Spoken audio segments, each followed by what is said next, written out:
வணக்கம். விடுபட்ட எண்ணை காண்கன்னு கேட்டிருக்காங்க. 25:37 ப்ரொபோஷனல் டு 49 இங்க என்ன வரும்னு கேட்டிருக்காங்க. நம்ம இது பண்றதுக்கு முன்னாடி நமக்கு ஸ்கொயர் என்ன தெரியணும். ஸ்கொயர்னா ஒரு நம்பரை அதே நம்பர் வச்சு பெருக்கிறது தான் ஸ்கொயர். இப்ப நமக்கு 10 ஸ்கொயர் அப்படின்னா என்ன அர்த்தம்னா 10 அதே நம்பர் 10 வச்சு பெருக்கணும். இப்ப நமக்கு 10 10 100 கிடைக்கும். அப்ப நமக்கு 10ஓட ஸ்கொயர் வந்து 100.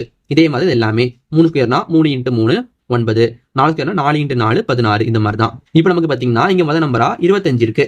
இப்ப நமக்கு 25 அப்படிங்கிறது 5ஓட ஸ்கொயரு. அடுத்து நமக்கு 37 இருக்கு.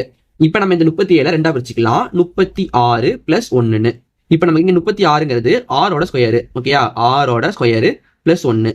அப்ப நமக்கு இங்க முதல் நம்பரை ஸ்கொயர் பண்ணி போட்டிருக்காங்க. அதுக்கு அடுத்த நம்பரை ஸ்கொயர் பண்ணி அது கூட 1 கூட்டியிருக்காங்க. அவ்வளவுதான். இப்ப நம்ம இதே மாதிரி இதையும் பண்ணலாமா? இங்க நமக்கு 49 இருக்கு. 49னா நமக்கு 7ஓட ஸ்கொயர்னு அர்த்தம். அப்ப நமக்கு 7 ஸ்கொயர் இருக்கு. அடுத்து பண்ணிருப்பாங்க. அடுத்து நமக்கு 8 ஸ்கொயர் பண்ணி அது கூட 1 கூட்டியிருப்பாங்க. நமக்கு 8 ஸ்கொயர்னா 64 வரும். 64 அது கூட 1 கூட்டியிருப்பாங்க. 64 + 1 நமக்கு 65 வரும். அப்ப நமக்கு ஆன்சர் 65. அப்ப இதே மாதிரி 9 இங்க என்ன வருதுன்னு நீங்க கீழே கமெண்ட் பண்ணுங்க.